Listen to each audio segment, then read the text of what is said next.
Hello friends. तो UP Ayush counselling second round 2 का schedule आ चुका है, जो कि आप वेबसाइट पे जाकर देख सकते हैं। यूपी आयुष काउंसलिंग जैसे ही आप सर्च में डालेंगे तो ये उसमें वेबसाइट का पहले ही नंबर पे ऑप्शन आ जाएगा। तो आप उस पर जब क्लिक करेंगे तो ये वेबसाइट खुल जाएगी। जो जिनका रजिस्ट्रेशन नहीं हुआ है वो दोबारा से रजिस्ट्रेशन करेंगे, और जिनका रजिस्ट्रेशन हो चुका है वो डायरेक्ट इसमें अपना सिक्योरिटी मनी और सब आगे का स्टेप बाय भरेंगे। तो मैं शेड्यूल एक बार दिखा देता हूँ। ये रही शेड्यूल की पीडीएफ। इसमें आप बीएएमएस, पीएचएमएस और यूनानी कोर्स से संबंधित काउंसलिंग करा सकते हैं। इसमें ऑनलाइन पंजीकरण एवं एप्लीकेशन अपलोड करने की तिथि जो है वो 3 तारीख से स्टार्ट होगी 11 बजे से, और 5 तारीख 2 बजे तक समाप्त हो जाएगी। अब धरोहर धनराशि यानी कि सिक्योरिटी मनी जो जमा होगी वो 3 तारीख को 11 बजे से और 6 तारीख को 12 बजे रात्र में, माध्याह्न मतलब रात्र में ये समाप्त हो जाएगा। और ऑनलाइन अभिलेखों का जो सत्यापन होगा, मतलब जो ऑनलाइन डॉक्यूमेंट्स आप उसमें अपलोड करेंगे, उसका दिनांक है 4/10/2023 से 7/10/2023। इसमें भी 12 बजे तक ये समाप्त हो जाएगा। अब पंजीकृत अभ्यर्थी के मेरिट लिस्ट, अब ये स्टेट मेरिट लिस्ट जो इस आएगी वो 7 तारीख को 2 बजे तक आएगी दोपहर के। अब ऑनलाइन चॉइस फिलिंग भरने एवं सीट लॉक करने की तिथि, जब मेरी लिस्ट आ जाएगी उसके बाद आपके चॉइस फिलिंग की डेट आएगी। तो चॉइस फिलिंग आप कब से कर पाएंगे? 7 तारीख को ही। मेरिट लिस्ट जब आ जाएगी उसके बाद में 9 तारीख से आप सायं 6 बजे से चॉइस फिलिंग कर सकते हैं। अंतिम सीट आवंटन सूचियों का प्रकाशन, तो अनंतिम सीट आवंटन सूची ये 10 तारीख को आएगी सायं 5 बजे। मतलब आप इसमें पूरा रिजल्ट आ जाएगा और उसमें जो सीट अलॉट होंगी वो आपको दिख जाएंगी। ये 10 तारीख को सायं 5 बजे लिस्ट आ जाएगी।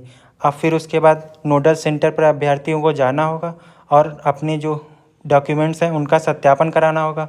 तो वो 11 तारीख या और 12 तारीख को करा सकते हैं सायं 5 बजे तक। आवंटन पत्र डाउनलोड करने व आवंटित संस्थापन में प्रवेश की अंतिम तिथि, और जो ये मतलब सूची है वो डाउनलोड करने की जो तिथि है वो 13 तारीख तक है सायं 5 बजे तक। और तभी 13 तारीख तक आपको कॉलेज में जाकर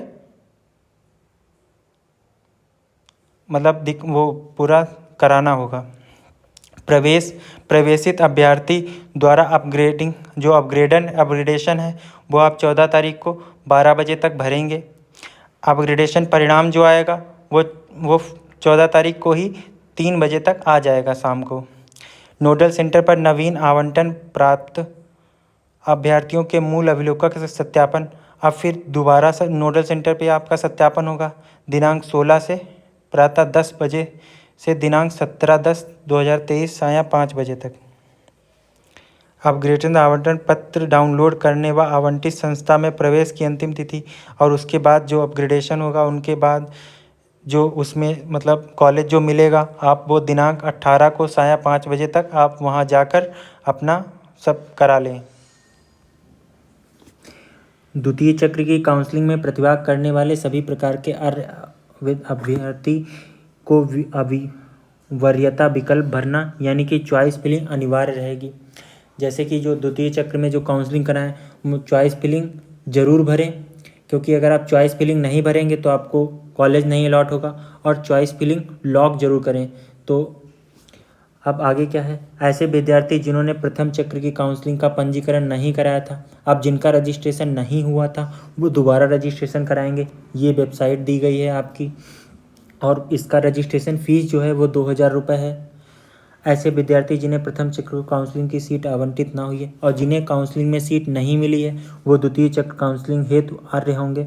वो द्वितीय काउंसलिंग में आराम से प्रवेश कर सकते हैं और डायरेक्ट चॉइस फिलिंग भर सकते हैं। उनको धनराशि दोबारा यानी कि सिक्योरिटी मनी दोबारा जमा नहीं करनी पड़ेगी। अब आगे देख लेते हैं। प्रथम चक्र की काउंसलिंग से प्रवेशित अभ्यर्थी यदि द्वितीय चक्र की काउंसलिंग में प्रतिभाग करना चाहते हैं तो उन्हें प्रवेशित आयुष महाविद्यालय काउंसलिंग और अनापत्ति प्रमाण पत्र प्राप्त कर अभिलेखों के भौतिक सत्यापन के समय प्रस्तुत करना अनिवार्य है। जो वेरीफाई कराना होगा नोडल सेंटर पे दोबारा, मतलब जब राउंड 2 में काउंसलिंग कराएंगे उसके बाद, तो अनापत्ति प्रमाण पत्र आपको लेके जाना पड़ेगा, जो कि फिजिकली मतलब जो कि ऑफलाइन हो, और वहाँ पे आप दिखाएं, सत्यापित कराएं। प्रथम चक्र के प्रवेशित अभ्यर्थी रीशफलिंग यानी कि पुनरावंटन के लिए द्वितीय चक्र में चॉइस फिलिंग कर प्रतिभाग कर सकते हैं, मतलब रीशफलिंग करा सकते हैं। फिर द्वितीय चक्र में आप चॉइस फिलिंग भर सकते हैं। अभ्यर्थी चॉइस फिलिंग करते समय प्रवेशित सीट का विकल्प द्वितीय चक्र में ना भरें, जो आपको मिल चुका है वो ना भरें। अन्यथा स्थिति में यदि उसको पूर्व आवंटित सीट फिर से आवंटित हो जाती है तो उसे पुनः प्रवेश प्रक्रिया पूर्ण करना होगा। मतलब अगर वही सीट अगर दोबारा मिल गई तो उसको फिर करना ही होगा, जो मिल चुकी है वही फिर से मिल जाएगी। सीट आवंटित होने की दशा में उसकी पूर्व आवंटित सीट स्वतः रिक्त हो जाएगी तथा उस पर उसका कोई अधिकार नहीं होगा। वो जैसे जो पुरानी सीट है वो दूसरे को मिल जाएगी और जो नई सीट है वो आपको मिल जाएगी। होने की स्थिति में उसको पूर्व की सीट यथावत बनी रहेगी, किंतु पुनरावंटन ना होने की स्थिति में उसकी पूर्व सीट यथावत बनी रहेगी। मतलब जैसे आपको राउंड 1 में अगर सीट मिल चुकी है जिस कॉलेज में, अगर आपको सेकेंड राउंड जब आपने कराया तो उसमें अगर वही सीट मतलब वही कॉलेज पे सीट मिली तो आपको वो पुरानी सीट छूट जाएगी और नेक्स्ट वाली मिल जाएगी। और अगर आपने वो कॉलेज नहीं लिया है तो आपकी पिछली सीट सेफ रहेगी। द्वितीय चक्र में प्रथम चक्र की भांति सीट अपग्रेडेशन की प्रक्रिया की जाएगी। अब द्वितीय चक्र में प्रथम चक्र की तरह ही अपग्रेडेशन की प्रक्रिया भी की जाएगी। अभ्यर्थी यदि अपने लिए आवंटित सीट पर प्रवेश नहीं लेता है तो उसकी धरोहर धनराशि राजकीय आयुष कॉलेज हेतु 20,000। अब अगर अभ्यर्थी सीट नहीं लेता है तो उसको सिक्योरिटी मनी दोबारा जमा करनी पड़ेगी। एवं निजी क्षेत्र के आयुष कॉलेज हेतु अगर आपको प्राइवेट कॉलेज कराना है तो 50,000 सिक्योरिटी मनी जमा होगी। स्टेट कोटा की सीट हेतु अन्य पिछड़ा वर्ग, मतलब कि अन्य पिछड़ा वर्ग यानी कि ओबीसी एनसीएल वाले, आर्थिक रूप से कमजोर वर्ग प्रमाण पत्र सक्षम। अच्छा, ये ओबीसी का जो आपका जाति प्रमाण पत्र है ये जरूर बनवा लें, और इसकी तिथि होनी चाहिए शायद 30 अप्रैल है, उसके बाद का ही बना होना चाहिए। दिव्यांगजनों के आरक्षण के संबंधित विवरण पुस्तिका संदर्भ संख्या 05 अनुसार जारी प्रमाण पत्र मान्य होगा। तो ये आप ऐसे ही छोड़ दें। अभी मैं जो भी आप मतलब आपकी काउंसलिंग हो जाती है उसके बाद सारे मैं अपलोड जो कि डॉक्यूमेंट ज़रूरत होते हैं काउंसलिंग में जब आप वेरिफिकेशन कराने जाते हैं या एडमिशन कराने जाते हैं, तो मैं उसका एक अलग से वीडियो बना दूंगा। और आपकी अगर कोई भी क्वेरीज हो काउंसलिंग से रिलेटेड वो आप कमेंट में लिख सकते हैं, मैं उनका सारे का आंसर दूंगा। और अगर मुझे लगा कि मुझे वीडियो बनाना चाहिए तो मैं वीडियो भी बनाऊँगा और सबको सही काउंसलिंग कराऊँगा। Thank you.